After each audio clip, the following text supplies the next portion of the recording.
Et donc les gens qui investissent dans cette foncière, ils le font principalement pour 3 raisons. La première, c'est ce que je disais un petit peu tout à l'heure, c'est donner du sens et faire quelque chose de concret avec son épargne, parce que son épargne est directement utilisée pour permettre à des gens de s'installer sur des projets vertueux pour l'environnement et qui permettent de nous nourrir localement.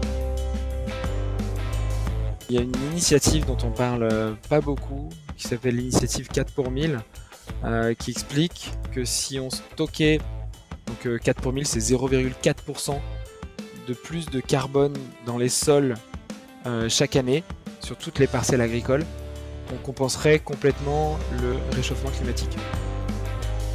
Hello et bienvenue à toi dans le podcast La Bonne Fortune, l'émission qui te donne les clés pour prendre en main tes finances personnelles. Je suis Ismaël Bernus, un entrepreneur heureux, et avec La Bonne Fortune, mes invités se livrent sans filtre pour te donner les connaissances et les outils qui te permettent dès aujourd'hui de passer à l'action pour que tu puisses investir selon tes envies, selon tes choix et tes objectifs. Alors vous êtes de plus en plus nombreux à partager cette émission et je vous en remercie pleinement. Alors si toi aussi tu es nouveau par ici, je t'invite à t'abonner en un clic à ce podcast et à continuer de poser toutes les questions sur les différents réseaux. Mes invités et moi-même nous ferons un plaisir d'y répondre. Et sans plus attendre, je te laisse découvrir ce nouvel épisode. Let's go! Aujourd'hui sur le podcast de La Bonne Fortune, j'ai l'immense plaisir de recevoir Vincent Ross, un des cofondateurs de Ferme en Vie, FEV.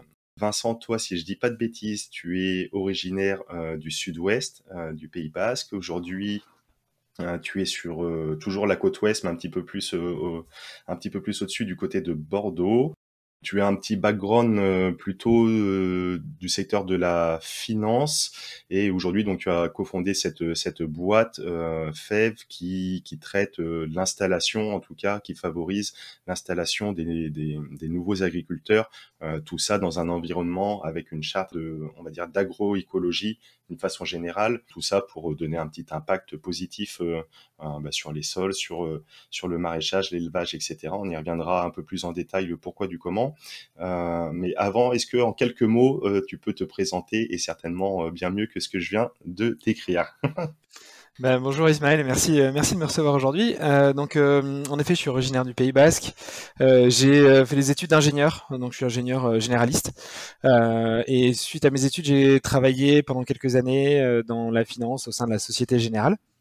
J'ai quitté la finance au bout de 5 ans pour monter ma première entreprise dans la téléassistance pour personnes âgées, une société qui s'appelle Senior Adom et que j'ai cédée à une mutuelle il y a quelques années. Et suite à cette aventure entrepreneuriale, j'ai eu envie de redémarrer une autre aventure je m'intéressais beaucoup à tout ce qui touche à l'environnement. Et je voulais que cette nouvelle aventure entrepreneuriale ait un impact positif sur l'environnement. Je me suis intéressé à pas mal de sujets et assez rapidement, je me suis focalisé sur l'agriculture parce que je suis convaincu qu'il y a pas mal de choses à faire dans l'agriculture. On va y revenir. Et donc j'ai rencontré mes 3 associés avec qui on a décidé après quelques mois de discussion, d'échanges, de créer Fermes en Vie il y a 2 ans maintenant. Cool.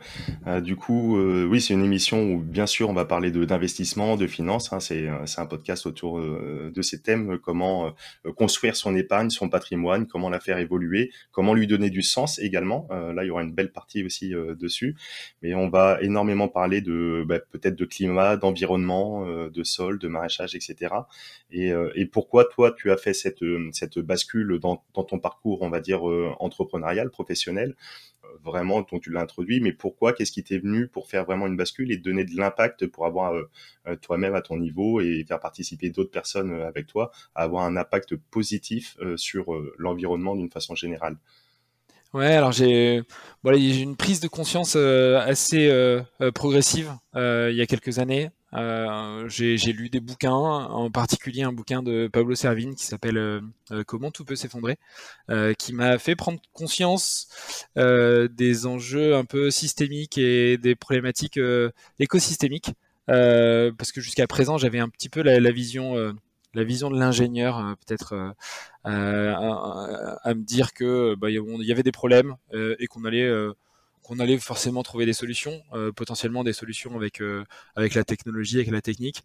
Je me suis rendu compte que c'était pas si simple que ça. Qu'il y avait pas mal de limites planétaires qui faisaient que il allait falloir réduire notre impact sur l'environnement, sur l'usage des ressources. Et donc, bon, ça c'est le premier livre que j'ai lu. Après, je me suis intéressé à pas mal d'autres choses. J'ai lu d'autres bouquins, en particulier La Gélotech de Philippe Biwix, et j'ai écouté pas mal de podcasts, de choses sur ce sujet-là. Et en fait, voilà, cette prise de conscience qui date de quelques années, qui a pas mal coïncidé avec la naissance de mes filles, fait que je me suis dit, voilà, je veux recréer une boîte. Et j'ai besoin que cette boîte ait un impact positif sur l'environnement. J'ai envie d'apporter ma pierre à l'édifice. Il y a beaucoup de choses à faire. C'est un sujet qui est très complexe. Et donc, c'est pour ça que j'ai décidé de créer quelque chose qui soit en lien avec ça. Je me suis intéressé à pas mal de sujets. Je me suis intéressé à des sujets qui touchent à l'économie circulaire. Je me suis intéressé un petit peu à l'énergie, au transport.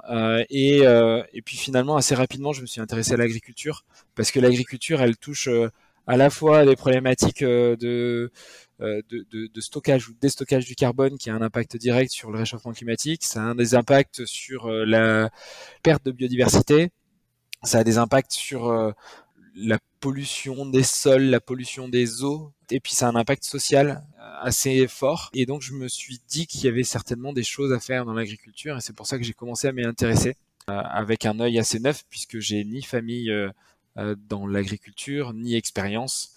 Donc j'y suis arrivé avec un œil assez neuf. Et cette expérience, on va dire, du monde agricole m'a été apportée par mes associés avec qui on a décidé de créer FEV.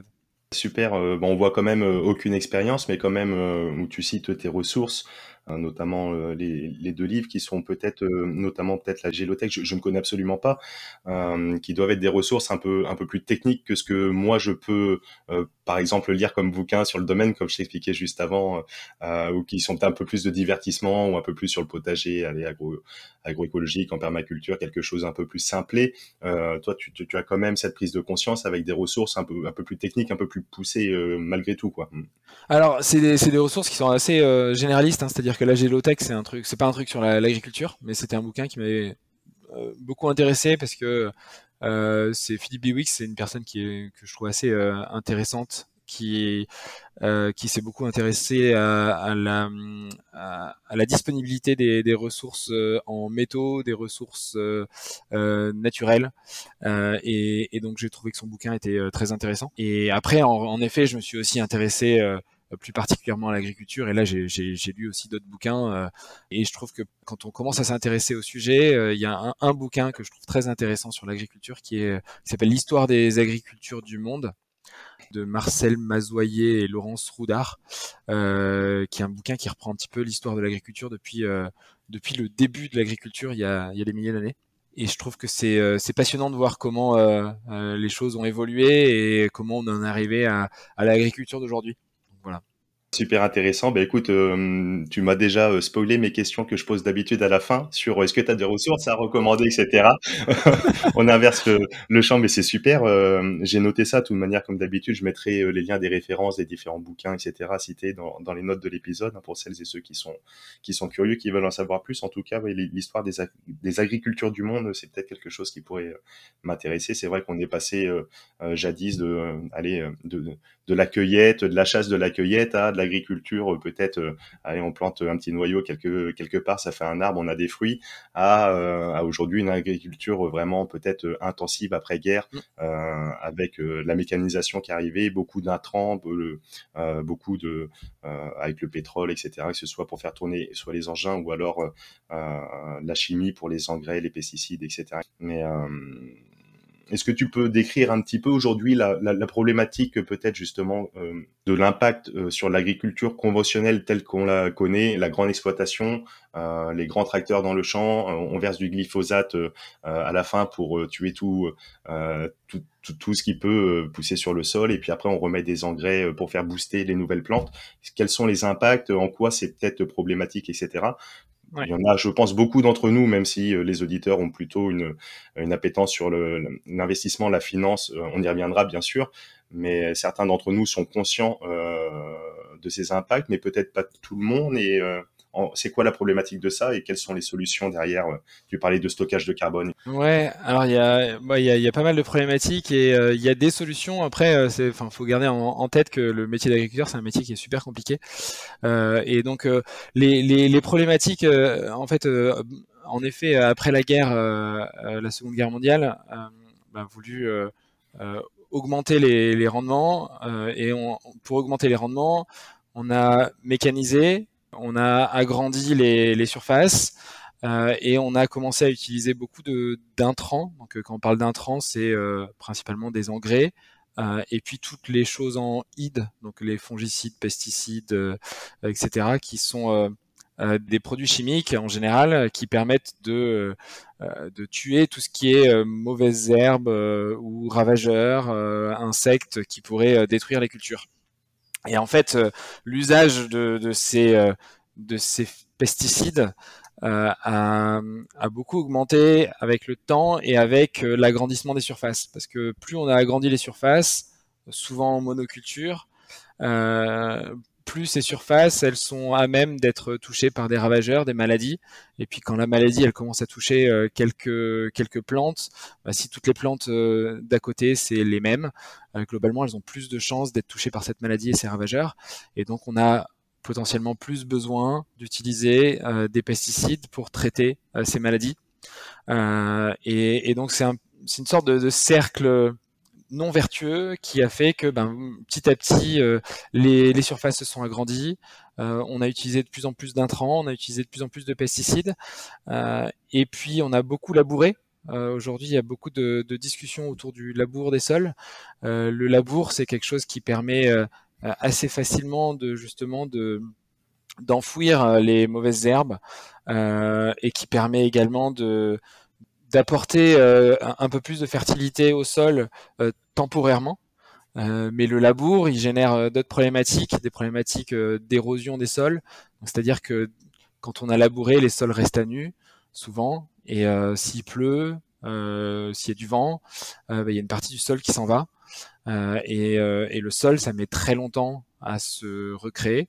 Et donc, on a des problématiques d'érosion qui, au bout de quelques dizaines d'années, peuvent être dramatiques, puisque le sol n'a plus du tout sa fertilité. Et donc, souvent, on a besoin encore plus d'apporter d'engrais, et ça coûte de plus en plus cher à rendre les sols fertiles. Donc il y a pas mal de problématiques qui sont à la fois liées à cette érosion du sol, qui sont liées à l'usage des pesticides. Et les pesticides vont avoir un impact négatif sur la vie des sols, ont également un impact négatif sur la santé des agriculteurs qui sont au plus près de ces pesticides. Et ensuite, un impact négatif sur les consommateurs qui vont ingérer ces pesticides lorsqu'ils vont manger des fruits, des légumes, de la viande. Et alors, il y a beaucoup de discussions sur l'impact de ces pesticides sur la santé humaine. Et il y a pas mal de controverses, mais globalement, enfin moi je reste convaincu. Il y a pas mal d'études qui montrent que ces pesticides ont un impact négatif sur la santé. Donc voilà, donc c'est assez large. Et puis oui, c'est vrai que je parlais de carbone tout à l'heure. Euh, on parle de plus en plus d'agriculture régénératrice Mhm. versus l'agriculture conventionnelle, avec cette agriculture régénératrice qui a pour objectif de régénérer les sols. Quand on dit régénérer les sols, ça veut dire euh, essayer de conserver un peu plus de vie dans les premiers centimètres de sol. Qui dit vie dit matière organique, dit eau. Euh, et, et donc ça veut dire qu'on va, en utilisant certaines pratiques, pouvoir stocker plus de carbone dans les sols, stocker plus d'eau. Et donc quand on stocke plus d'eau aussi, on a besoin d'utiliser un petit peu moins d'eau venant de l'extérieur, puisqu'avec plus de carbone dans les premiers centimètres de sol, on arrive à stocker plus d'eau sur du plus long terme qui sont ensuite disponibles pour les plantes qui doivent pousser par la suite. Donc voilà, donc il y a pas mal de sujets assez différents. À la fois, j'ai parlé de sol, j'ai parlé Mhm. de carbone, j'ai pas parlé de biodiversité. C'est vrai que la biodiversité, elle est impactée aussi par les pratiques agricoles, à la fois par l'usage des pesticides, mais aussi par la création de grandes parcelles avec assez peu de diversité de plantes, ce qui génère une perte de diversité également de la faune et de la flore sauvage. Et donc il y a de plus en plus d'agriculteurs qui essaient de replanter des arbres, de replanter des haies pour retrouver des systèmes un petit peu bocagés qu'on peut avoir dans certains coins encore en France et qui permettent d'améliorer la biodiversité autour de ces parcelles. Biodiversité qui est importante pour plein de raisons et qui permet également de mieux lutter contre les ravageurs sur les cultures.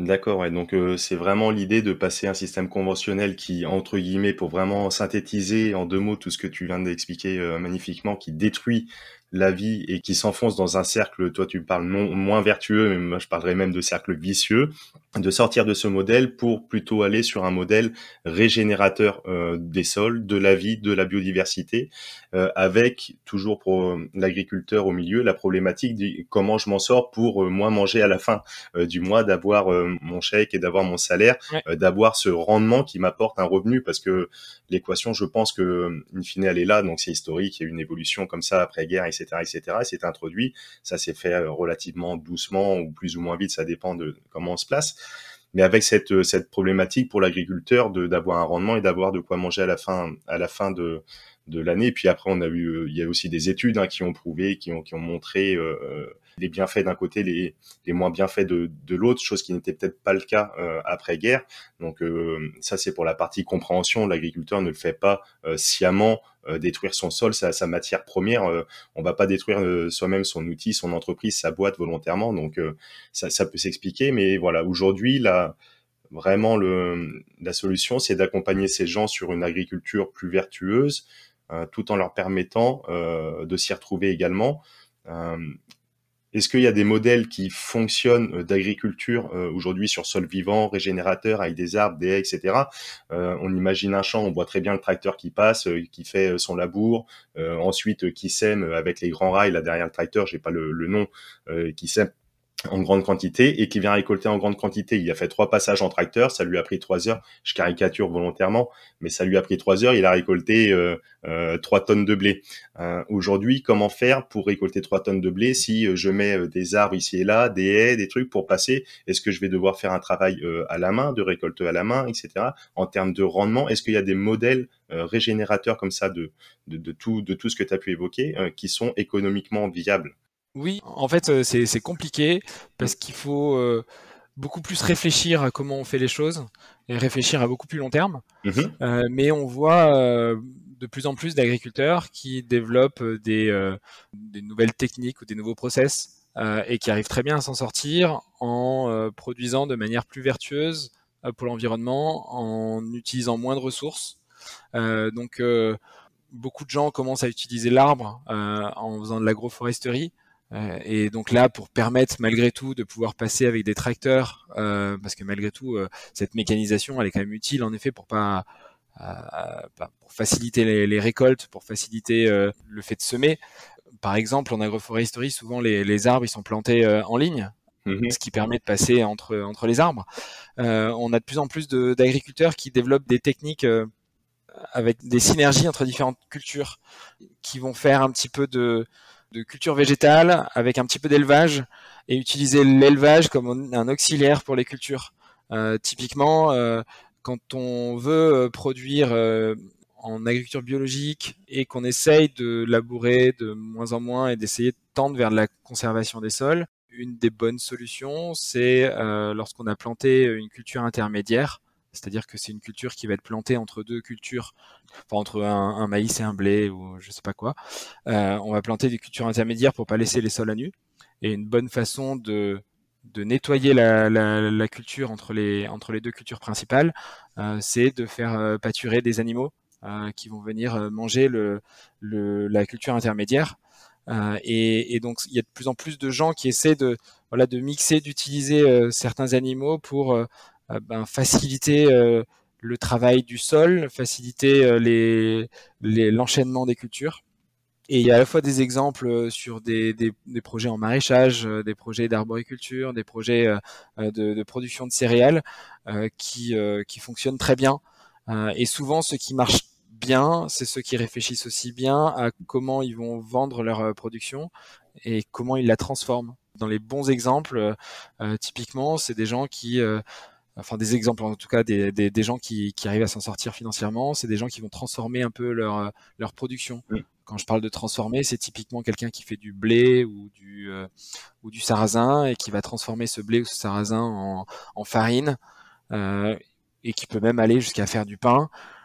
C'est des gens ils vont beaucoup mieux valoriser leur production et donc ils vont souvent un peu mieux s'en sortir d'un point de vue financier. Et il y a de plus en plus d'exemples de ce type sur le terrain, des choses assez originales, des choses un peu moins originales, mais on voit pas mal d'exemples qui marchent bien. D'une certaine façon, d'un point de vue technique, c'est pas si contraignant que ça de passer sur une agriculture euh, sur sol vivant, respectant la biodiversité, etc. D'une part, et deuxièmement, d'un point de vue économique, c'est largement faisable également par plein de mécanismes, comme tu as dit, de mieux valoriser, etc., etc. J'ai pas dit que c'était pas si compliqué. C'est quand même complexe parce que ça demande beaucoup de réflexion, euh, ça demande beaucoup d'observation, et il y a quand même, voilà, il y a besoin d'être formé, et c'est encore une minorité de personnes qui s'en sortent et qui y arrivent. Donc c'est quand même, ça reste un sujet très complexe, et c'est justement beaucoup plus complexe de faire comme cela plutôt que de continuer en conventionnel, où là les choses sont simples, on sème, on met des pesticides quand il faut, et puis on récolte. Ouais, ouais, la réflexion est plus complexe, il faut avoir une vision plus large peut-être, etc. Mais en tout cas, c'est possible, quoi. C'est vraiment en ce sens, c'est possible, c'est faisable.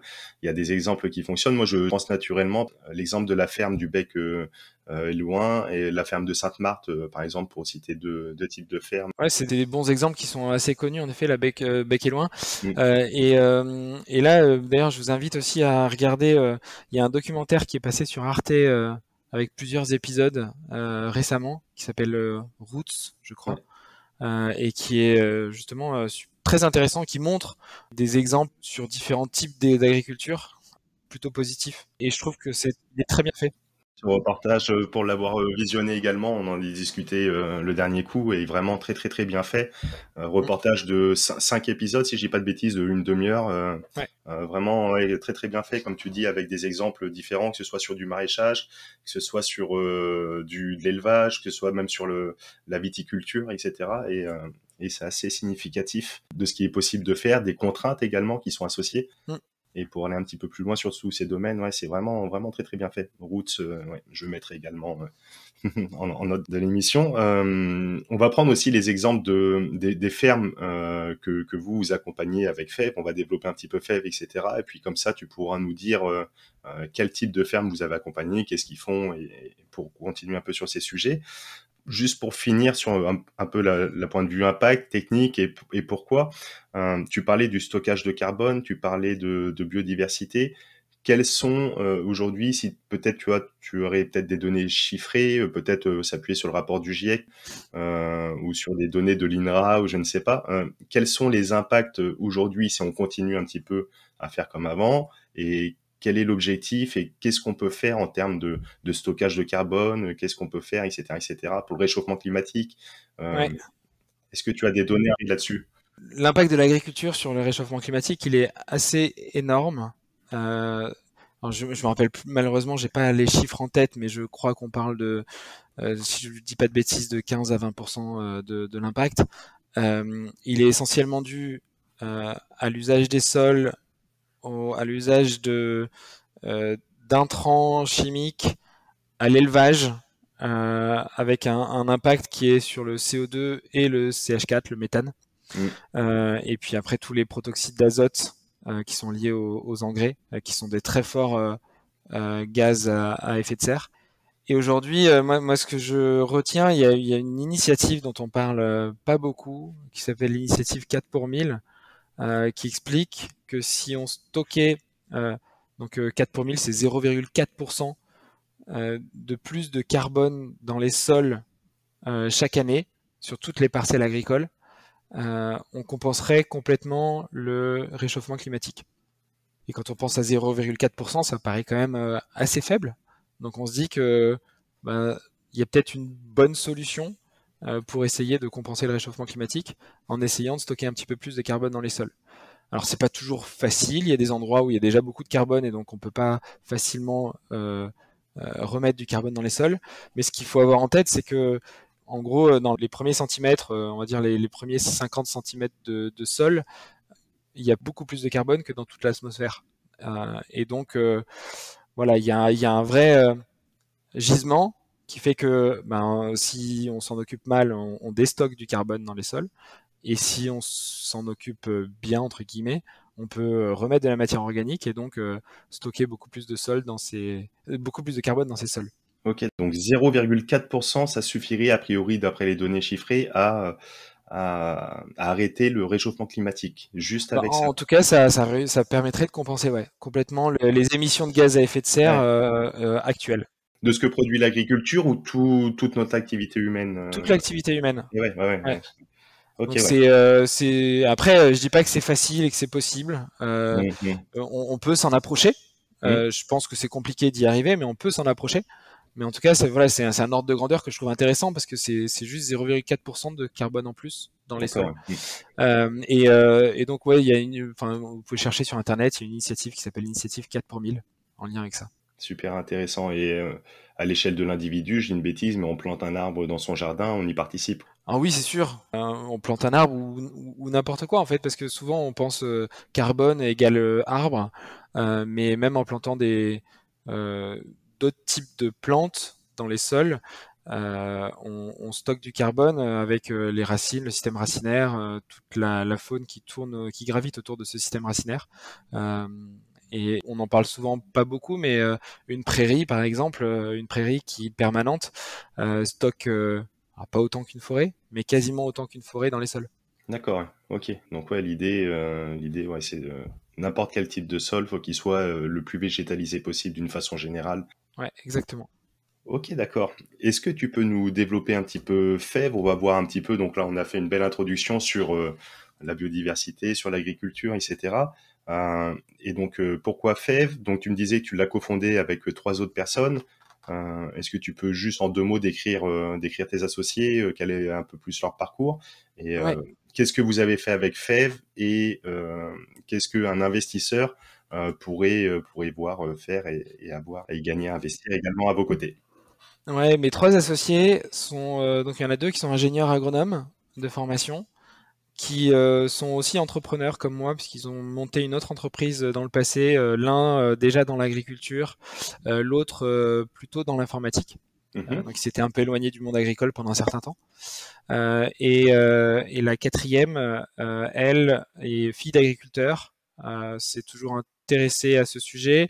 Elle s'en est un peu éloignée lors de ses études, puis elle a décidé de s'y consacrer il y a quelques années.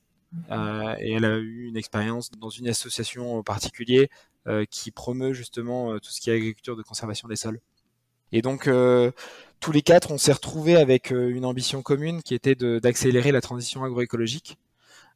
Et on a essayé de réfléchir à comment on pouvait faire pour accélérer cette transition qui ne va pas assez vite selon nous. Mhm.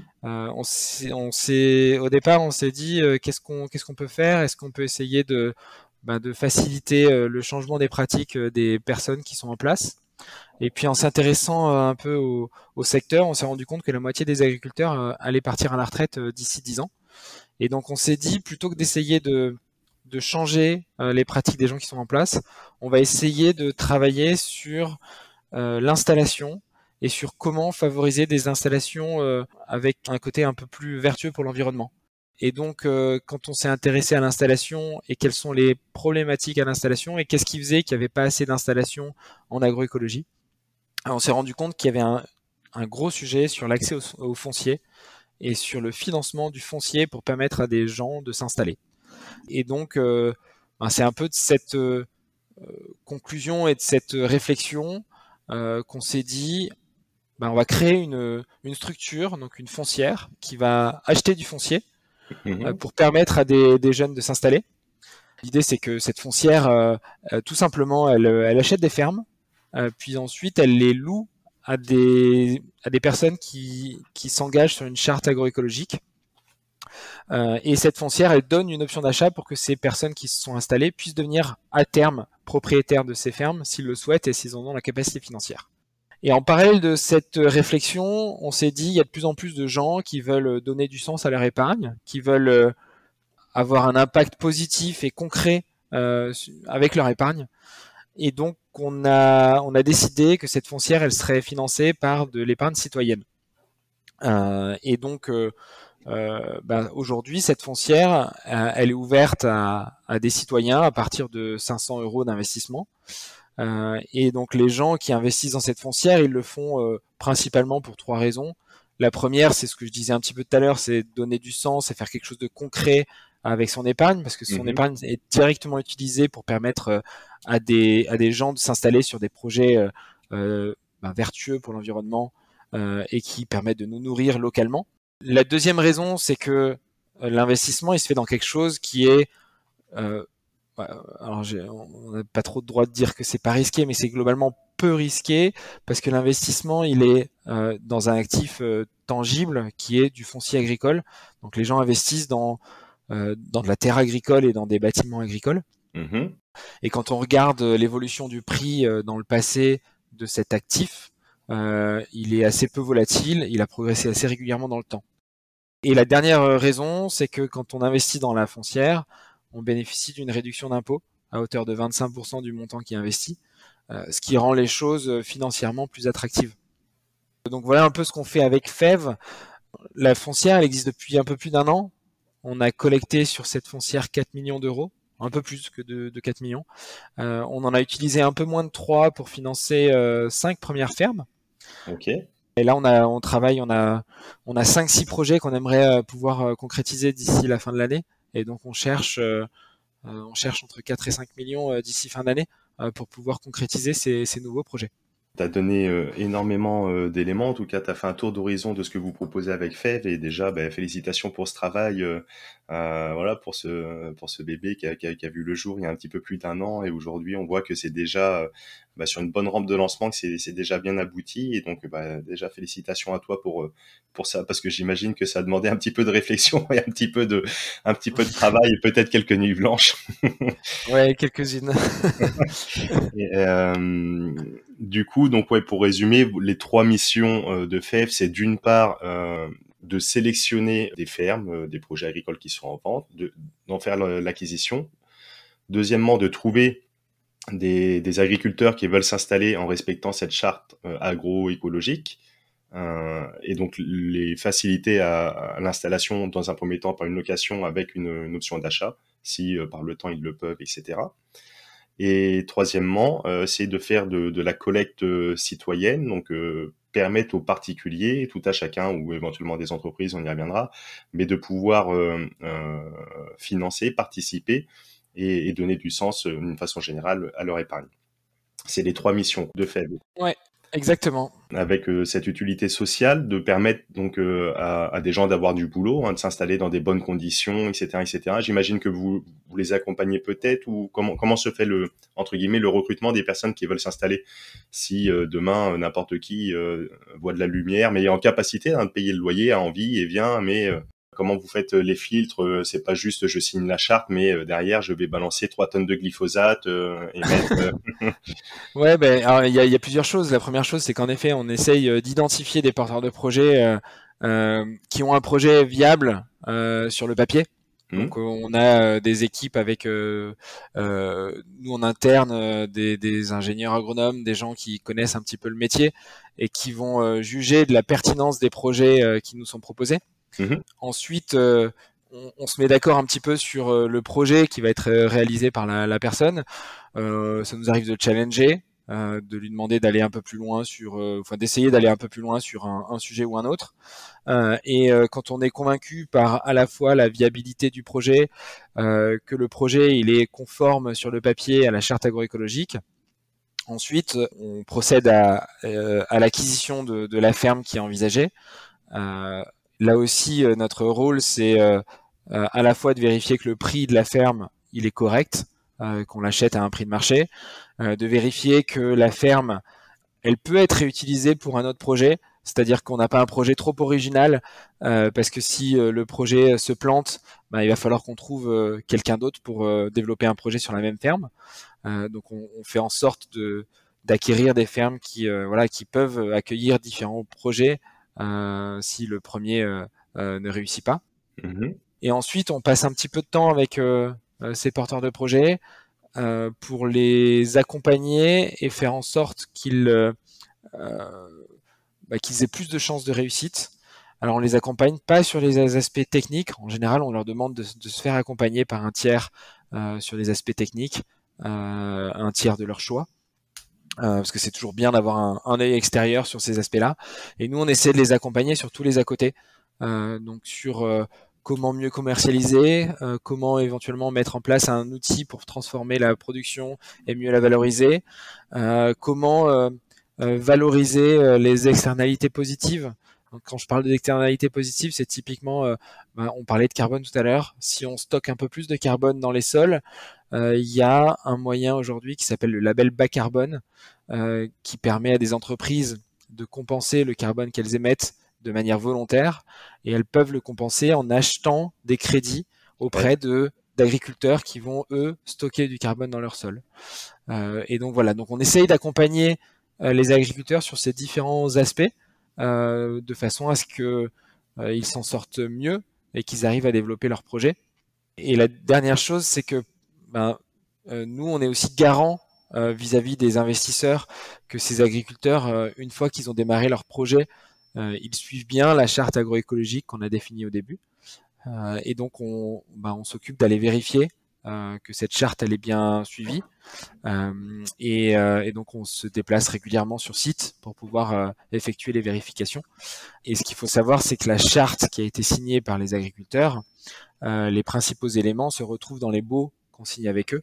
Donc, ils sont tenus par les baux de suivre cette charte et de continuer à produire tel que c'est défini entre nous. Il y a un engagement d'une part morale avec la charte, mais il y a également un engagement contractuel. un élément juridique, contractuel avec le bail. Ouais. Après, même si sur ce dernier point, j'imagine tout à l'heure, je faisais la blague avec l'agriculteur qui viendrait, qui dévasterait son glyphosate. J'imagine que l'agriculteur qui vous sollicite, qui vient avec vous, etc., est déjà dans une démarche aboutie, dans une volonté d'eux, et que vous avez aucun souci de ce point de vue-là. Mais en tout cas, c'est intéressant de voir que la personne qui veut s'installer avec vous a quand même vous lui offrez quand même une armada d'un point de vue assistance, on va dire, juridique, commercial, peut-être même fiscal pour avoir les subventions.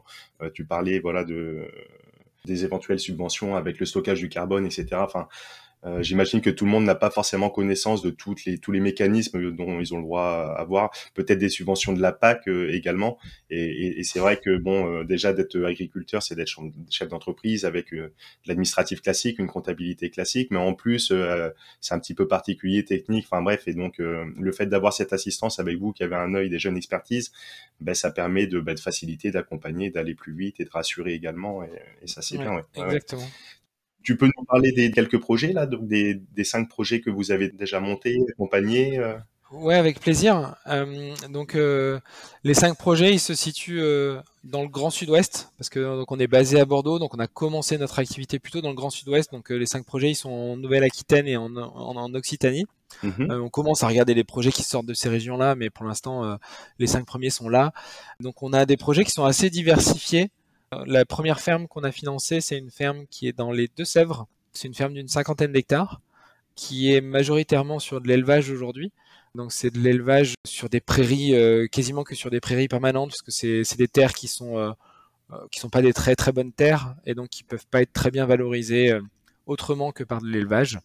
Et donc on est sur de l'élevage 100% plein air, avec des animaux qui sont nourris par l'herbe, principalement des prairies. Et avec, il y a un petit peu de volaille également, et un atelier de transformation qui permet justement de faire de la découpe et de la transformation sur le site. D'accord. Et également avec des gîtes. Donc c'est un endroit qui est très beau, ça s'appelle la ferme de Magnantru, qui a 4 chambres d'hôtes. Donc je vous invite, si vous voulez passer un week-end, c'est un très bel endroit. Donc ça, c'est la première ferme qu'on a financée. Ce qui était intéressant, c'est que c'était deux ouvriers agricoles qui avaient travaillé sur cette ferme dans le passé, en tant qu'ouvriers, en tant que salariés, Mhm. et qui ensuite ont travaillé sur d'autres fermes, qui ont acquis de l'expérience sur d'autres fermes et qui voulaient s'installer, mais qui n'avaient pas la capacité de s'installer, de financer une acquisition. Et donc, en achetant la ferme pour pouvoir leur louer, ben, on leur a permis de s'installer et de réaliser leurs rêves. Voilà, il faut voir un petit peu cet investissement comme un investissement à la fois environnemental parce qu'il permet d'installer des projets plus vertueux pour l'environnement, mais également c'est un investissement qui a un impact social fort Mm. parce qu'il permet à des jeunes de s'installer alors qu'ils auraient eu beaucoup plus de difficultés de s'installer sinon. Donc ça, c'est la ferme de Magnan-Trou. Là, je suis sur le site. Ouais, Donc, vous avez les projets sur votre site internet là qui sont décrits, etc. Et en effet, ce que je vois, c'est à 90 km de chez moi. Et en effet, les petites chambres d'hôtes. ouais, Pourquoi pas y aller faire un petit tour avec les enfants et découvrir tout ça, c'est rigolo. exactement. Et donc, bah, bien sûr, enfin, comme toutes nos fermes dans la charte agroécologique, je l'ai pas dit, mais toutes nos fermes sont en agriculture biologique, euh, ce qui est donc leur cas également. Le deuxième projet qu'on a financé, c'est une ferme assez originale. C'est une forêt comestible dans les Landes. Donc une forêt comestible ou forêt jardin, c'est une sorte de mix entre de l'arboriculture et du maraîchage. Donc l'idée c'est de produire sur différentes strates au sol avec des petits arbustes et puis des arbres et de créer des synergies entre différentes cultures différentes. Certaines allant apporter de l'azote à d'autres, certaines apportant un petit peu d'ombre à d'autres parce qu'elles ont besoin d'un petit peu d'ombre. Donc voilà, donc l'idée c'est d'essayer de créer et ça s'appelle une forêt comestible ou forêt jardin parce qu'on s'inspire de la nature et de la forêt pour recréer des écosystèmes très diversifiés et qui produisent des choses. Et donc là, c'est un projet qui est parti de rien puisqu'on est parti de parcelles qui étaient pas cultivées depuis 4-5 ans et qui avant avaient été cultivées en maïs pendant des années. D'accord, ouais. Et donc, on en est encore au démarrage du projet. Il a commencé il y a 7-8 mois maintenant. Il a fait pas mal de plantations. Actuellement, donc c'est Johan qui est actuellement en train il utilise aussi, il y a des eaux, il y a de l'eau qui passe dès lors qu'il pleut au milieu, dans une sorte de rigole en bas de ces parcelles.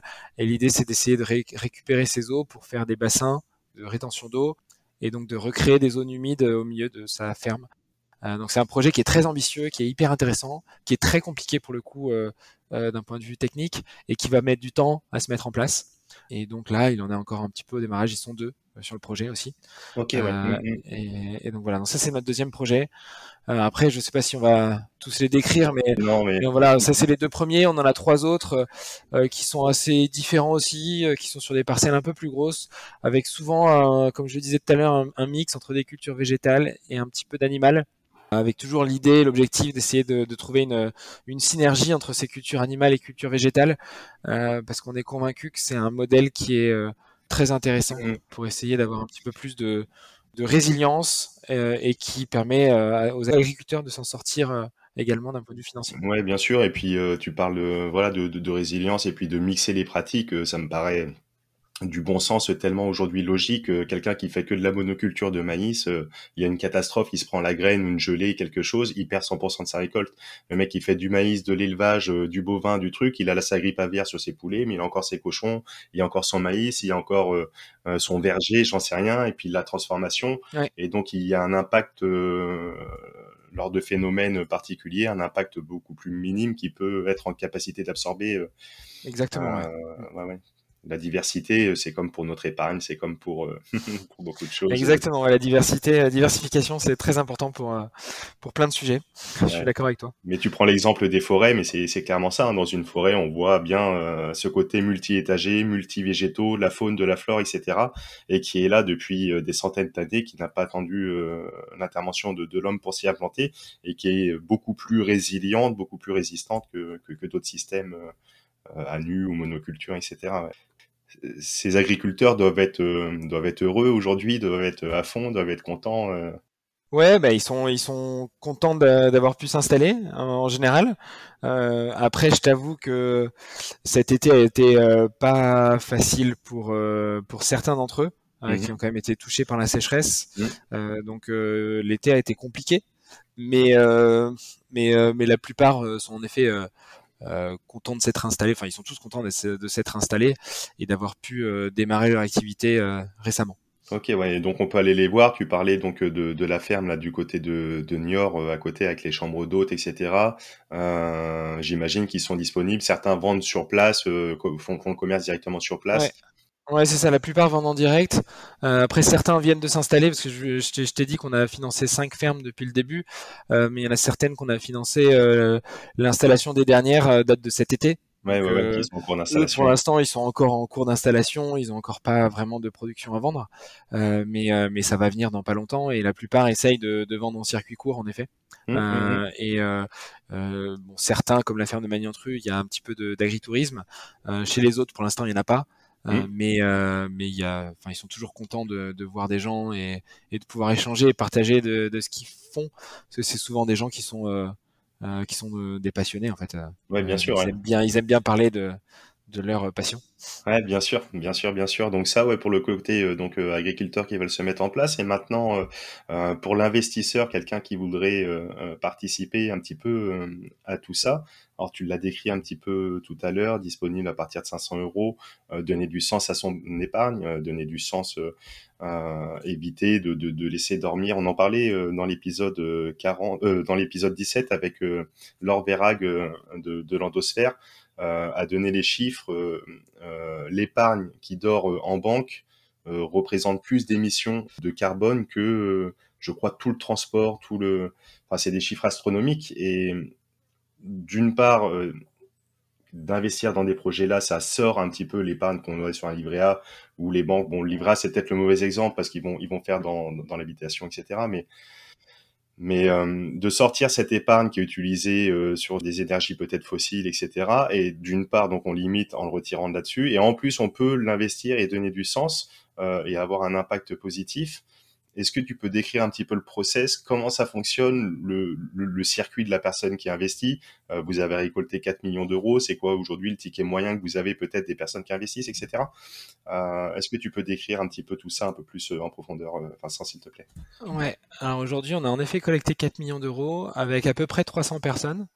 Euh, donc le ticket moyen, il est autour de 13 000 euros, avec des très grosses variations, puisqu'on a des gens qui ont investi 500 euros Mhm, et d'autres qui ont investi jusqu'à plusieurs centaines de milliers d'euros. mhm, Et je dirais on a différents types d'investisseurs. On a des investisseurs qui ont mis des petits tickets de 500, 1000, 2000 euros, parce que eux, souvent, ils ont envie de faire quelque chose avec leur épargne et ils sont convaincus par le projet, mais bon, ils n'ont pas beaucoup de revenus ou pas beaucoup d'épargne, donc ils investissent des petits montants.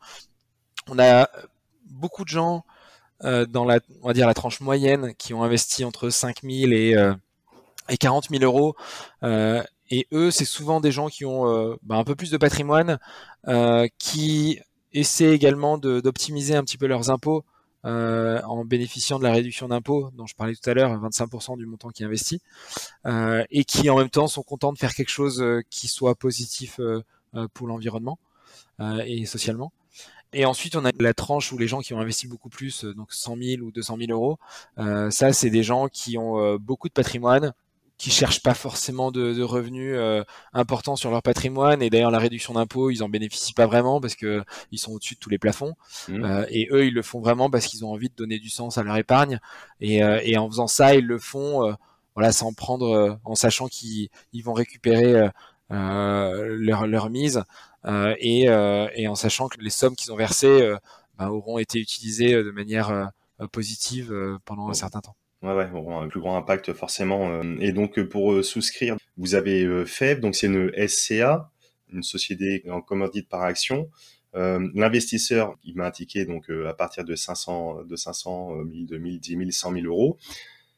Il est propriétaire d'une ferme, vous allez avoir en projet. Il est propriétaire de parts dans la société. L'investisseur, il est propriétaire, il devient un sociétaire ou actionnaire de la société, donc de la foncière. D'accord, Donc c'est parce que c'est une société à capital variable. Donc à chaque d'accord. fois qu'on a de nouvelles souscriptions, le capital va changer. Il faut le voir un peu comme chaque investisseur n'est pas propriétaire d'une ferme ou d'une partie d'une ferme en particulier, mais de toutes les fermes qui sont financées par la foncière. Donc ça ressemble un petit peu à ce qu'on pourrait avoir dans une SCPI finalement. L'investissement dans cette foncière permet de mutualiser des investissements dans ces différents projets. Et c'est comme ça que ça fonctionne aujourd'hui. C'est pas vraiment, enfin souvent on nous parle de crowdfunding. C'est pas exactement du crowdfunding parce que les gens ne vont pas choisir dans quelle ferme ils investissent, mais ils investissent dans un véhicule qui va financer tous ces projets Mm. qui ont un objectif commun qu'on a décrit tout à l'heure. Ouais, et le crowdfunding, souvent, c'est de l'obligation, Ouais, donc une dette avec un rendement associé, que là, non, c'est de la prise de participation dans la foncière. Mm. exactement.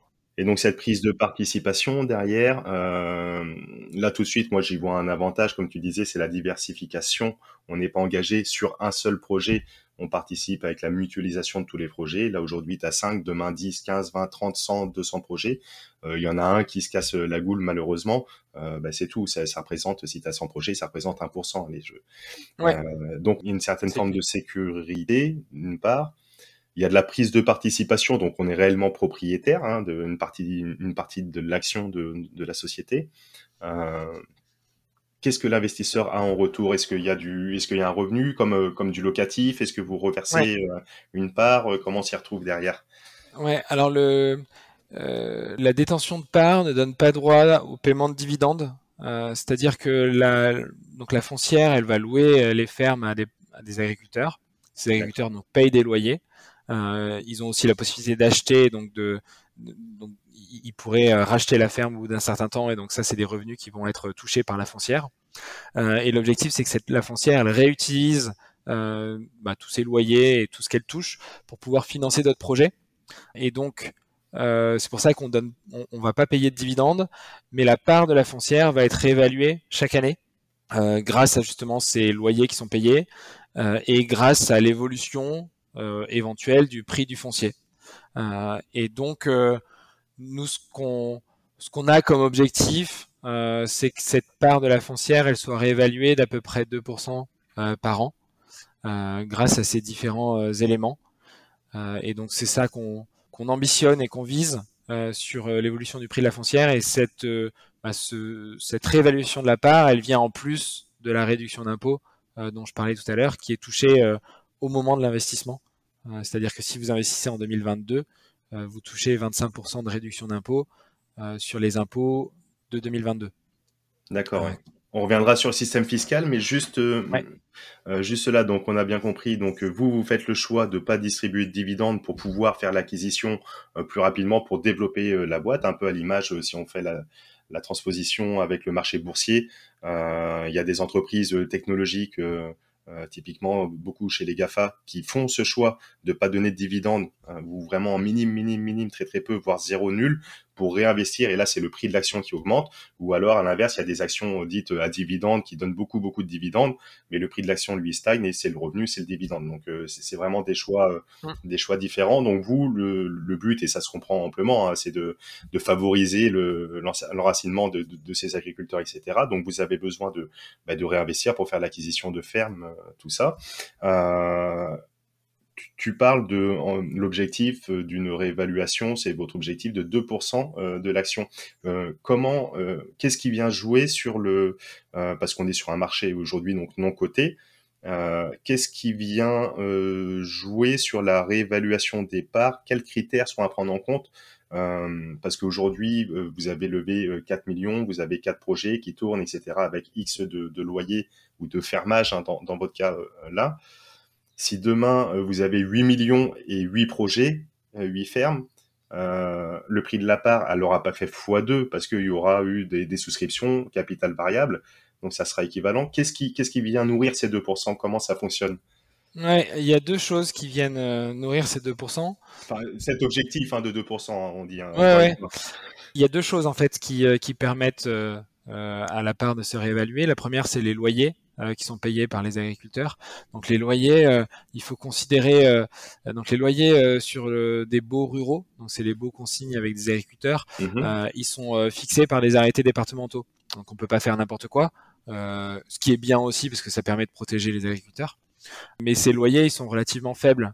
On arrive sur du 1,5% par an, une fois qu'on a enlevé tous les coûts étant la taxe foncière, les travaux sur les bâtiments qui incombent aux propriétaires, un peu comme dans l'immobilier, Mhm. et puis un peu tous les coûts de gestion et d'administration.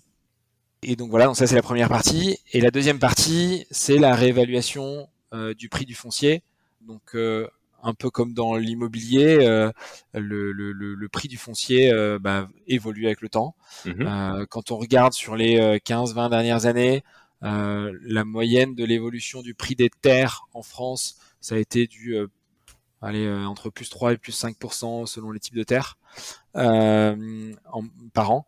Mhm. Donc avec une progression assez régulière, même si parfois il y a des années où ça évolue pas trop, mais voilà, c'est la moyenne sur les 15-20 dernières années, avec peut-être une progression un peu moins rapide ces dernières années. C'est pour ça que nous, dans nos hypothèses, on part plutôt sur une réévaluation du foncier qui sera un peu plus basse que ce qu'on avait vu sur les 15-20 dernières années.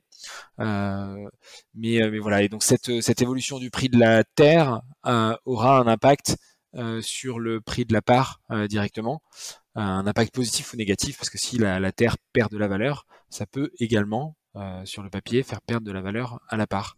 Ce qu'il faut savoir sur le prix des terres également, c'est que le prix des terres en France, même s'il est trop important pour l'installation de jeunes agriculteurs, il reste beaucoup plus faible que dans d'autres pays.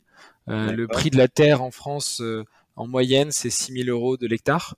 D'accord, ouais. Pour la terre agricole, hein, on est bien d'accord. Pour la terre agricole, ouais. Ouais, si c'est des terres où vous faites construire votre maison, c'est un peu plus cher. Ouais. Mais pour la terre agricole, on est sur 6 000 euros de l'hectare avec des grosses variations, hein. Dans certains coins, on est à 2 000 et dans d'autres, on est à 30 000.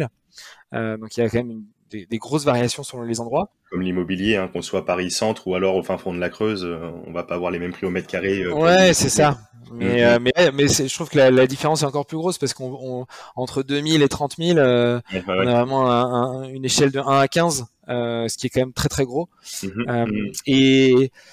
et quand on regarde les pays autour, dans certains pays, on est entre 20, 30, 40 000 euros de l'hectare en moyenne. Ah oui, Donc c'est le cas en Italie du Nord, c'est le cas en Hollande, on est à plus de 50 000. En Belgique, on est autour de 30 000, je crois. ah oui. Donc même en Allemagne, on est autour de 15-20 000 en moyenne. Donc des prix qui sont quand même beaucoup plus importants qu'en France, ce qui s'explique principalement par la régulation qui existe en France, qui est une double régulation. Il y a à la fois la régulation des loyers dont je parlais tout à l'heure, qui sont fixés par des arrêtés départementaux, qui font que les prix n'augmentent pas trop. Et il y a également le rôle de la SAFER, qui est un organe qui s'occupe bah, de, de contrôler un petit peu les transactions dans la ruralité, que ce soit dans la forêt ou dans l'agricole, et qui fait que les terres sont données de manière privilégiée à des agriculteurs, ce qui fait que ça limite un petit peu l'envolée des prix Mhm, en mhm. France.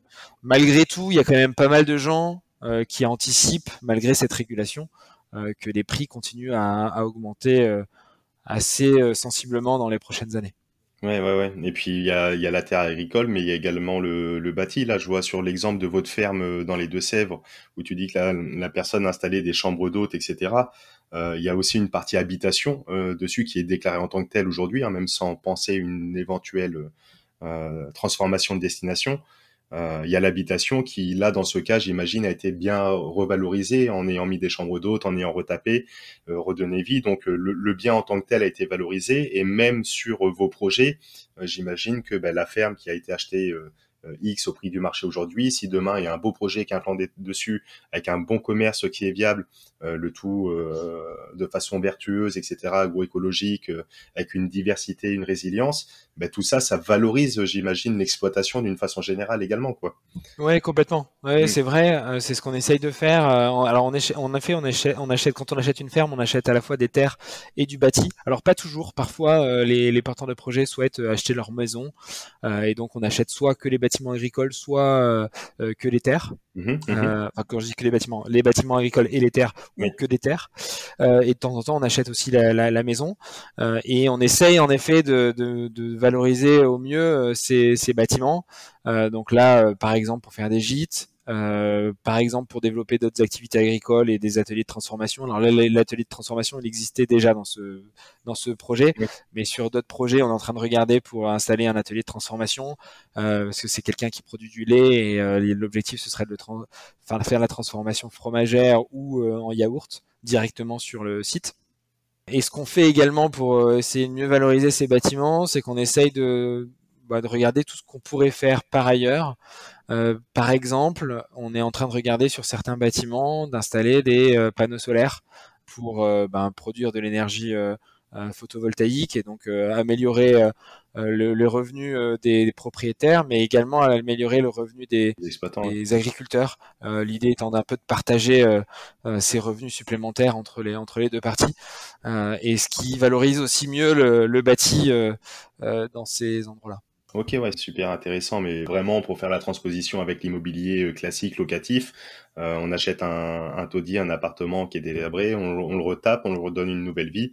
Euh, Soit il y a des coûts liés aux travaux, il y a du temps, de l'énergie, mais derrière, la valorisation de l'appartement n'a plus rien à voir avant-après en fonction voilà, ou du simple home staging, du n'importe quoi. Mais voilà, il y a une valorisation qui a été faite, il y a une plus-value, et donc tout ça, ça viendra contribuer donc également à la valorisation de la part également en dehors que le simple prix du marché, quoi. Donc l'investisseur a mis son ticket, donc la part est réévaluée tous les ans. Vous faites un point, il en est informé, c'est lors des AG ou Ouais, déjà on informe tous les investisseurs de tout ce qui se passe régulièrement, avec des communications qui partent tous les mois en général, Mmh. pour essayer d'expliquer les acquisitions, les nouvelles acquisitions, les projets, comment se passe l'exploitation des fermes déjà acquises. Et chaque année, il y a en effet une AG lors de laquelle on va valider les comptes et le budget de l'année d'après, et lors de laquelle on va fixer ensemble l'augmentation de la part de la foncière. Nous, en tant que gérant de la foncière, on va proposer une valeur sur la base d'évaluation des actifs détenus par la foncière, et cette valeur, elle sera validée par les actionnaires qui votent tous ensemble pour confirmer cette nouvelle valeur. Ok, d'accord, ouais, ouais, ouais. Bon, j'y reviendrai après sur le fonctionnement justement de cette société parce que donc l'investisseur est directement intégré et donc actionnaire de la société, hein. Il y a pas de SAS entre deux, de holding, etc. qui viennent dedans. Donc tu vas te retrouver avec des AG demain avec 3000, 4000, 10 000, 100 000 personnes. Oui. C'est prévu, c'est un choix, c'est. Ouais, c'est prévu, c'est un choix. En effet, on pensait que c'était important de mettre l'investisseur au cœur des décisions. Alors pas au cœur des décisions de tous les jours, hein, parce qu'on va pas poser la question tous les jours aux investisseurs dès qu'on lève le petit doigt. Mais l'idée, c'est que l'investisseur, il a un vrai rôle actif au sein de la structure. Les investisseurs vont pouvoir voter le budget, valider les comptes, et émettre un avis sur le rôle, sur notre rôle en tant que gérant.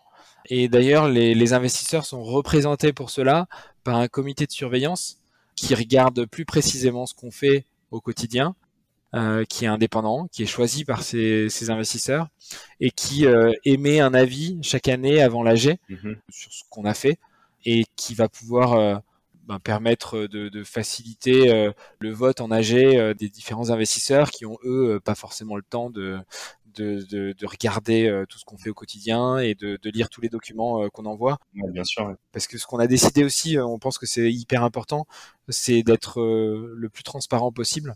C'est ce que j'allais dire, ouais. La volonté de faire participer, que l'investisseur soit actif s'il a envie, il a les moyens en tout cas de s'investir, Ouais, et en même temps cette volonté de transparence vraiment maximum poussée en tout cas, c'est intéressant. Ouais. exactement. Et d'ailleurs, ce qu'on essaye de pousser, donc on crée des échanges un peu entre les agriculteurs et les investisseurs. Donc on crée des webinaires de temps en temps où on génère des discussions entre un agriculteur et des investisseurs pour qu'ils comprennent un peu mieux ce qui se passe, un peu mieux ce qu'ils font.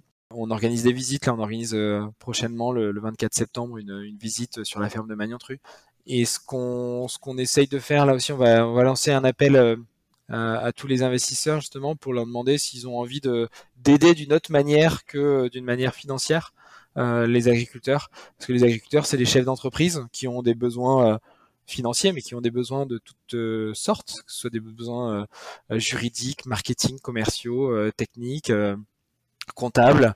Et on se dit que peut-être que il y a certaines personnes dans la communauté d'investisseurs qui pourraient les aider sur des sujets ponctuels ou plus réguliers. Et donc nous, notre rôle, c'est d'essayer de faire le lien finalement entre ces agriculteurs et ces citoyens investisseurs. Ok, ouais, super intéressant. Donc ça, d'accord. Pour revenir sur le modèle de l'investissement, donc la personne prend des parts, donc en direct, encore une fois, là dans la foncière. C'est de l'investissement, on va dire, dit patrimonial, hein, sur du moyen long terme, du coup, avec une revalorisation de parts chaque année, comme on a vu. Euh, la fiscalité, tu parlais des 25% de réduction, parce que donc ça joue aussi. Aujourd'hui, c'est quoi ce mécanisme? Donc, c'est l'IR-PME. Est-ce que tu peux le redécrire un petit peu? Qu'est-ce que l'investisseur, techniquement, je mets 10 000 euros aujourd'hui. Tu m'as parlé de 2022. J'aurai donc à la fin de l'année la possibilité de déduire, etc. Est-ce que tu peux Ouais, refaire un petit point sur ça? ouais. Alors la réduction fiscale, elle fonctionne de la manière suivante. En effet, si tu investis 10 000 euros cette année, tu as le droit à 2 500 euros de réduction d'impôt l'année où tu as investi. Donc tu la déclareras l'an prochain, parce que voilà, la déclaration sur les impôts de 2022 se fait en 2023. Mais c'est comme ça que ça fonctionne. Il y a plusieurs limites à cette réduction d'impôt. La première, c'est que en contrepartie de la réduction d'impôt, tu dois conserver les titres pendant minimum 7 ans. Nous, au niveau de la foncière, on n'empêche pas la personne de demander un rachat de titres et donc de désinvestir avant 7 ans. Mais si tu désinvestis avant 7 ans, tu es censé rembourser la réduction d'impôt que tu as touchée, sauf si tu réinvestis ces sommes dans une PME, dans une jeune PME qui a moins de quelques années, Oui, qui est éligible à ce dispositif. et qui est éligible au même dispositif. Si on réinvestit sous Exactement. les 2 ans, peut-être, ou quelque chose comme ça. Ouais, je crois que tu dois réinvestir assez rapidement en effet. Ouais, ouais. Donc faut plutôt le voir. En général, les gens le voient plutôt comme un investissement de moyen long terme. C'est-à-dire qu'il faut considérer que si tu veux bénéficier de cette réduction d'impôt, que tu ne toucheras pas à cet argent pendant 7 ans. D'accord. Et techniquement, pour X raisons, il y a quand même la possibilité pour l'investisseur de sortir parce Ouais, que, indépendamment de ça, il investit, il a fait un mauvais choix, il y a un problème de trésorerie, il doit racheter sa voiture. Il a la possibilité techniquement. mais c'est ça. Il a la possibilité de demander le rachat, mais dans ces cas-là, il est censé rembourser la réduction d'impôt qu'il a touchée à l'État. Mhm. Donc si tu récupères dans ton exemple les 10 000 euros, tu peux récupérer les 10 000 euros, mais tu vas devoir rembourser les 2 500 euros à l'État Ouais, ouais. que tu as touché au démarrage. Et la deuxième limite, c'est un plafonnement. Le plafonnement, alors il y a un plafonnement lié à ce type d'investissement qui est un investissement maximum de 50 000 euros ou 100 000 euros quand on est en couple, je crois. Mhm. Mais le plafonnement qui est le plus important à mes yeux, c'est le plafonnement global des niches fiscales à hauteur de 10 000 euros par an de réduction ou de crédit d'impôt sur différents dispositifs. Et en particulier sur les niches fiscales qui sont liées à l'utilisation de services à domicile. Donc typiquement, quelqu'un qui vient faire le ménage ou qui vient garder vos enfants à domicile, vous bénéficiez d'un crédit d'impôt de 50% sur les sommes versées. Et ce crédit d'impôt, il doit être comptabilisé avec les autres réductions d'impôt que vous pourriez avoir en IR-PME, qui est le dispositif dont on bénéficie. Et donc, il faut le regarder un peu globalement. Donc, si vous avez, je ne sais pas, 2000 euros de crédit d'impôt parce que vous avez une personne qui vient faire le ménage à domicile, vous avez le droit d'aller chercher jusqu'à 8000 euros de réduction d'impôt supplémentaire, ce qui voudrait dire dans un investissement comme le nôtre, un investissement de 32 000 euros pour bénéficier de ces 8 000 euros de réduction d'impôt. En effet, 25% de 32 000, 8 000 s'il y a déjà 2 000 avec la femme à ménage, l'aide à domicile, Ouais. etc. Merci pour cette particularité fiscale, en plus d'aller un petit peu plus loin. Et c'est vrai que c'est intéressant de prendre en compte. Après, toujours pareil, hein, les personnes qui sont intéressées, faites un petit point avec un comptable, demandez aux impôts pour aller vraiment au bout des choses. Et voilà, mais donc c'est quand même un levier important. C'est vrai que la fiscalité dans les choix d'investissement, l'immobilier ou autre, ça a quand même un poids important. Et ça peut faire des différences. Et si on le met d'un point de vue vraiment financier, en l'occurrence, c'est tout de suite 25%, 25% de gains entre guillemets tout de suite maintenant. Après, voilà, c'est pas un cadeau de l'État, hein, ce sont des incitations fiscales pour justement Ouais. pouvoir permettre aux particuliers d'investir dans ce type de projet. Ok, donc l'investissement patrimonial, la valeur, la valorisation de la part qui augmente, la réduction d'impôt. Donc là, la réduction d'impôt, c'est pour les personnes qui investissent en personne physique. On peut investir en personne morale, quelqu'un qui a une boîte et qui veut placer sa trésorerie, il pourrait le faire également. Oui, c'est possible. Alors, on sait quand même, on n'accepte pas toutes les boîtes en investissement, c'est-à-dire que on s'est gardé le droit de ne pas accepter l'investissement de certaines sociétés. L'objectif, c'est d'éviter l'accaparement des terres par certaines sociétés ou certaines sociétés qui voudraient faire du greenwashing. Donc on a décidé voilà, on a un droit de regard sur les sociétés qui pourraient investir.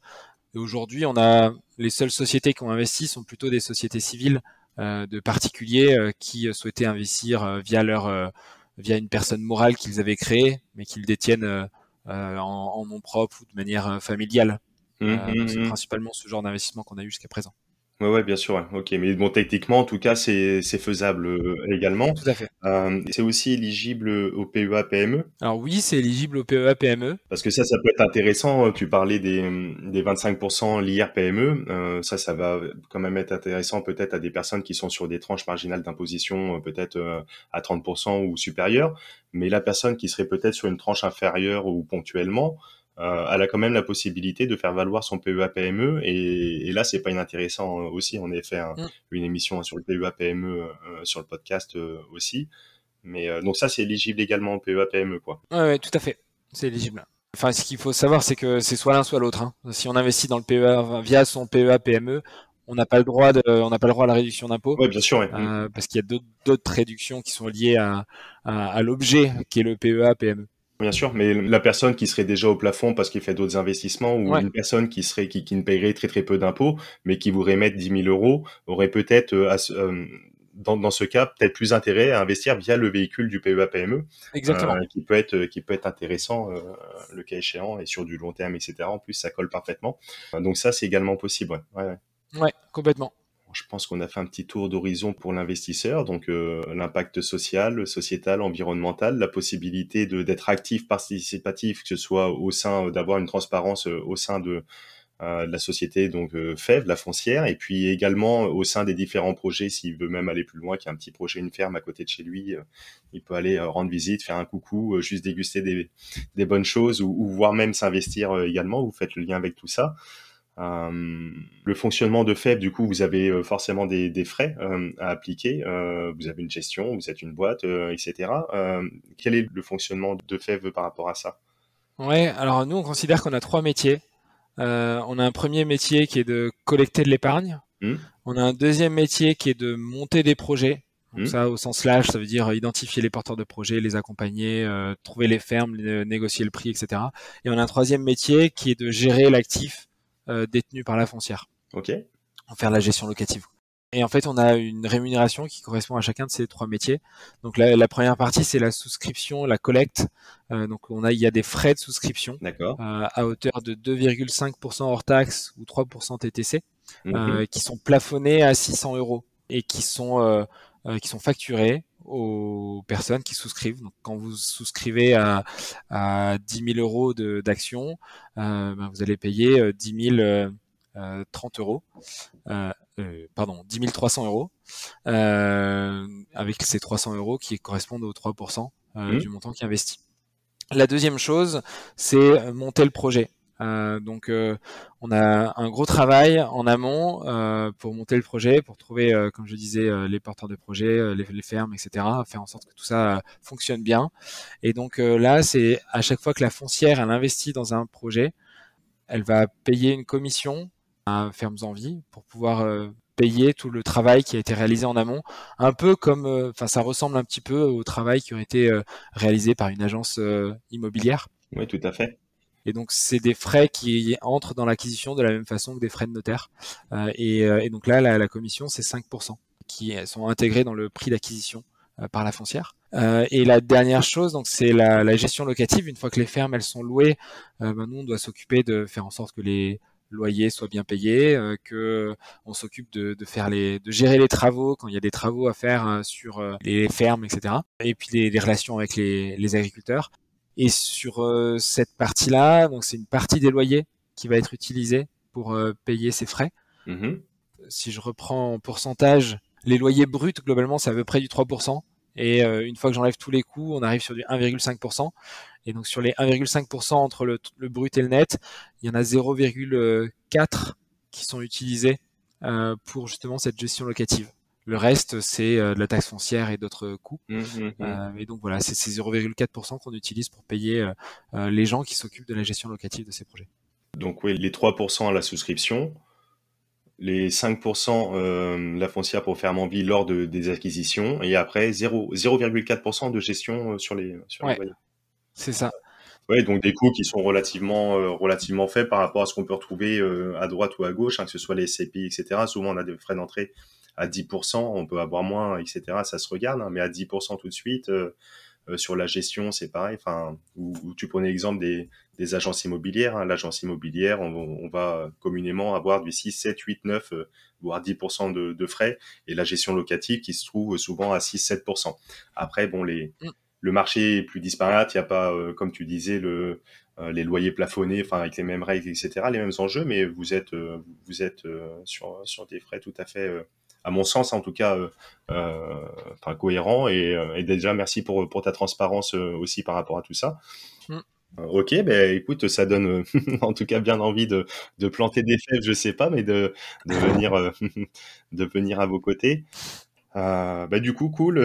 Est-ce que pour les auditeurs, les auditrices de La Bonne Fortune qui nous écoutent aujourd'hui, et qui, comme moi, auraient envie d'investir avec vous à travers Fève, est-ce qu'ils pourraient avoir bénéficié d'un petit quelque chose de ta part? Oui, ce qu'on propose, c'est une réduction de 50 euros sur les frais de souscription en utilisant le code promo La Bonne Fortune. Ok, tout attaché en minuscule, La Bonne Fortune. Tout attaché en minuscule, ça devrait fonctionner. Et puis si ça fonctionne pas, n'hésitez pas à nous écrire. D'accord, donc 50 euros, bah, c'est super, super sympa. Donc, ce qui ferait des frais gratuits jusqu'à une hauteur d'une souscription, jusqu'à quasiment 2000 euros de souscription. Les frais sont gratuits. Et puis, celles et ceux qui souhaitent investir plus, enfin, dans tous les cas, ça fait 50 euros d'offert. Donc, bah, profitez-en également. C'est quoi le prochain projet là qui va voir le jour, juste pour finir? Là, on a un super projet qui est assez gros par rapport aux autres fermes qu'on a faites, donc qui Mhm. est assez différent dans les Landes. On est en train de racheter, on va racheter une ferme d'à peu près 180 hectares qui faisait jusqu'à présent du maïs en agriculture très conventionnelle, avec beaucoup d'irrigation l'été en plus. Et là, l'idée, c'est de développer une douzaine de productions de céréales différentes, avec un petit peu de légumes plein champ également. Ok. Le tout en agriculture biologique. Et donc, c'est une installation qui se ferait en fin d'année 2022, voire tout début d'année 2023, avec un porteur de projet qui est expérimenté, qui essayait de s'installer depuis 4-5 ans, qui avait du mal à trouver et à financer sa ferme. Et donc, on est super content de financer ce projet-là parce que c'est un projet qui va, parce qu'on part de très loin sur les terres, donc qui va fortement améliorer le type de production à cet endroit-là précis. Donc c'est un projet qui nous tient à cœur. Écoute, intéressant, on suivra tout ça, cette évolution de près avec grand plaisir. Mm. Pour finir, toi, à titre personnel, parce que donc on est sur le podcast de La Bonne Fortune, sur une chaîne d'investissement, d'épargne, en dehors de ta boîte, en dehors de tout l'investissement que tu as pu y mettre dedans, hein, de cœur, d'énergie, d'argent, est-ce que tu as d'autres classes d'actifs sur lesquelles toi tu investis, que tu aimes bien? Et oui, pourquoi? Alors historiquement, j'ai fait un petit peu d'immobilier en tout début de carrière, puis j'ai continué à en faire un petit peu, mais de plus en plus, moi j'ai redirigé mes investissements. J'ai fait pas mal de crowdfunding au début Mhm. parce que ça me plaisait justement d'investir dans des projets qui ont du sens pour moi. Après le crowdfunding, j'ai aussi investi beaucoup en direct dans des sociétés. Je fais de l'investissement dans des startups. Ouais, de Euh, l'equity, de la prise de participation directe. ouais, alors en fait j'ai la chance d'avoir beaucoup de gens qui entreprennent autour de moi et qui développent des super projets dont on me parle assez tôt. Et donc je mets des petits tickets régulièrement dans des sociétés de ce type-là qui sont en démarrage, donc en amorçage. Et donc c'est principalement dans des sociétés qui ont aussi un impact sur l'environnement ou qui ont un impact social. Donc les dernières sont plutôt sur des sujets d'économie circulaire autour de l'alimentation ou l'agriculture. Parce que voilà, c'est des sujets qui me parlent bien. D'accord, ok, ok. Il y a une ou deux boîtes que tu pourrais citer comme ça dans lesquelles tu as mis un ticket? Ouais, j'ai investi dans une boîte qui s'appelle Toupie Organics, que j'aime beaucoup, qui en fait récupère de l'urine humaine, Ah, cool. soit dans soit dans des événements, des fêtes, des festivals, des fêtes, ou soit directement dans des stades de foot ou dans des écoles ou même dans des stations-service. Et donc, il récupère cette urine avec un procédé très low-tech. Il la transforme en un fertilisant pour les sols. Et donc je trouve ça vraiment top parce que c'est vraiment de l'économie circulaire avec un procédé en plus hyper low tech parce que ce qu'ils font en fait c'est juste qu'ils récupèrent l'urine, ils enlèvent, enfin ils filtrent un tout petit peu et puis derrière ils mettent quelques bactéries, ils font chauffer à 40 degrés pendant quelques jours et ils en sortent avec un produit qui est un super fertilisant. Et puis là dernièrement j'ai investi dans une société qui s'appelle Yesti, et donc là aussi, on est sur de l'économie circulaire. C'est une société qui a pour objectif, ils en sont vraiment au tout début pour le coup, ils récupèrent des levures de bière en fin de process de fabrication de bière. Ok. Parce qu'on parle souvent de la drèche qu'on récupère à la fin de la production de bière, mais il y a aussi des levures qui sont aujourd'hui, on Mhm. ne sait pas trop quoi en faire. Et eux, ils ont pour objectif de récupérer ces levures pour en faire des aliments végétaux protéinés. Et donc pour remplacer un peu la protéine animale.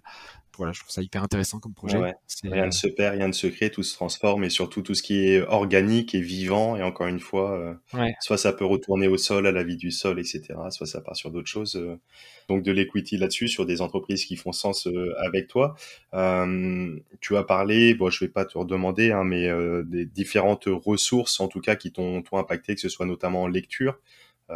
Sur l'investissement, peut-être plus particulièrement, est-ce que tu as peut-être une ressource à conseiller aux auditeurs, aux auditrices qui nous écoutent aujourd'hui, qui toi t'a peut-être inspiré, que tu pourrais recommander sur l'investissement ou peut-être même l'entrepreneuriat ou autre chose? sur l'investissement, j'avoue que j'ai pas lu grand-chose. Je me considère plutôt comme un autodidacte là-dessus. Sur l'entrepreneuriat, pareil, j'ai lu quelques trucs, mais rien qui m'a vraiment fasciné. À une époque, j'avais lu une biographie que j'avais trouvée assez intéressante sur Elon Musk. Mais bon, c'est un personnage que j'ai de plus en plus de mal à apprécier. Donc voilà, bon, il a quelques côtés intéressants et fascinants, mais c'est un personnage qui me déplaît sous d'autres aspects. Mais sa biographie était assez intéressante en termes d'entrepreneuriat. Je lis plus en effet sur des sujets agricoles aujourd'hui, sur des sujets un peu de ressources, et sur des sujets qui touchent à l'environnement. Et puis je lis ensuite plus des romans et d'autres choses, mais qui n'ont pas vraiment d'intérêt ici. Parfait. Et une dernière petite question avant de te donner le mot de la fin pour cette émission. As-tu un avis, ton œil sur la technologie de la blockchain aujourd'hui? Parce que ici on parle aussi sur cette chaîne de crypto-monnaie, etc. Mais indépendamment de l'investissement et des choses, mais en tout cas la technologie de la blockchain et surtout d'un point de vue de l'agriculture, sur tout ce qui est peut-être traçabilité. Mm. Quelle est ta vision de la blockchain? Qu'est-ce qu'elle peut amener, améliorer, participer pour l'évolution dans le bon sens en tout cas de l'agriculture d'une façon générale?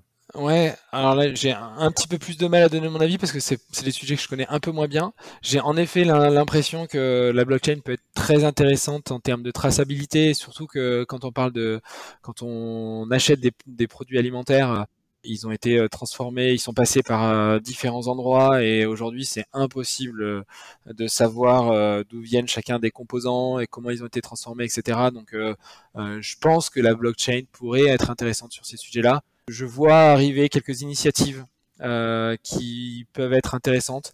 Ce que je vois aussi, c'est quelques initiatives autour justement, je parlais tout à l'heure de label bas carbone, Mm. et qui permettraient de mieux gérer l'unicité du label qui va être acheté par un tiers auprès d'un agriculteur. Donc il y a des choses autour de ces sujets-là qui se passent et qui peuvent être intéressantes. Après, moi, un peu le risque que je vois, c'est que des fois, on utilise la blockchain un peu à tout va et dans des cas où ça me paraît pas indispensable. Mais en effet, je pense que le sujet le plus intéressant, c'est quand même la traçabilité, où là, je pense qu'il y a quelque chose d'intéressant à faire avec ça. Ouais, ouais, ouais.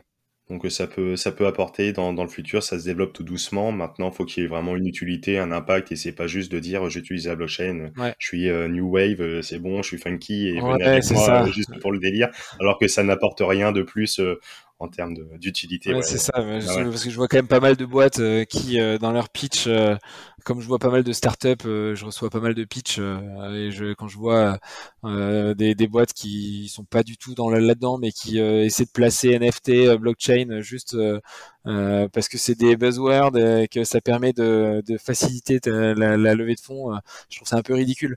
Mais Mm. voilà, pour certains usages, ça pourrait être intéressant. Et je pense qu'en effet, la traçabilité Mhm. des produits alimentaires, c'en est un. Top. Bah écoute, merci pour ton œil et ton avis éclairé sur cette question. Merci pour cette émission vraiment passionnante, Vincent. Moi, je pourrais discuter des heures d'agroécologie, de climat, de potager. Je te ferai une petite confidence sur le pipi après, hors émission. Non, tout simplement, c'est que je peux le dire ici, c'est que je fais pipi dans mon arrosoir, je dilue et puis je vais arroser certaines plantes dans mon potager. Je fais pareil. Et en tout cas, ouais, une émission vraiment, vraiment passionnante. Et puis, bah, encore une fois, je mettrai tous les liens. Je rappelle celles et ceux qui souhaiteraient investir avec Fève, donc à partir de tickets minimum de 500 euros, la prise de participation en direct, différentes possibilités d'investir, personnes physiques en profitant de l'IRPME, voire personnes physiques en étant dans le dispositif PEA PME, ou personnes morales sous certaines conditions, etc., etc. Et le plaisir de participer, d'aller à la rencontre de tous ces gens qui veulent s'installer. Et merci pour tout ça. Je remettrai tous les liens en commentaire. Il y a le code aussi, celles et ceux des auditeurs de la bonne fortune qui souhaiteraient investir, vous bénéficiez de 50 euros de frais offerts. L'absence de frais, voilà, à hauteur de 50 euros avec le code La Bonne Fortune. Et puis, comme d'habitude, je remettrai tous les liens de toutes les ressources qu'on a évoquées ici, que ce soit les bouquins, les documentaires, etc. Et bien entendu, le site de Fève, fève.co, feve.co. Pour toi, Vincent, on te retrouve où sur LinkedIn plutôt, où tu es plutôt présent? Tes associés Oui, également? sur LinkedIn ou après, vous pouvez me contacter. J'ai une adresse mail qui est toute simple, c'est vincent@fef.co. Donc, si vous avez des questions, des commentaires, n'hésitez pas à m'écrire. J'essaierai d'y répondre. Bon, bah super. En tout cas, c'était vraiment un grand, grand plaisir. Et puis, bah, je te laisse le mot de la fin avec plaisir également pour conclure cette émission, Vincent. Bah écoute, merci beaucoup pour ton temps, pour tes questions. C'était agréable, j'ai passé un bon moment avec toi et j'espère que notre échange plaira aux auditeurs. À très bientôt. Yes, merci, au plaisir. Et nous voilà arrivés à la fin de cette émission et je te remercie pleinement pour ton écoute attentive. Alors si tu as écouté jusqu'ici, c'est que tu fais partie de la Dream Team de la Bonne Fortune. Et vous êtes de plus en plus nombreux à nous suivre chaque semaine, alors encore merci du fond du cœur. Alors si tu apprécies le podcast de la Bonne Fortune, je le répète à chaque fois pour les nouveaux abonnés, c'est très simple, il y a 2 belles façons de me le témoigner.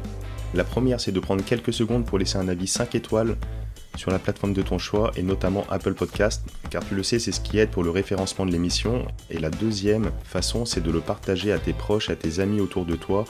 Je suis sûr que tu connais 2 ou 3 personnes qui seront intéressées par ce contenu. Et comme on le sait, la distance entre les rêves et la réalité s'appelle l'action. Moi, je te retrouve très très vite pour un nouvel épisode de La Bonne Fortune. Ciao!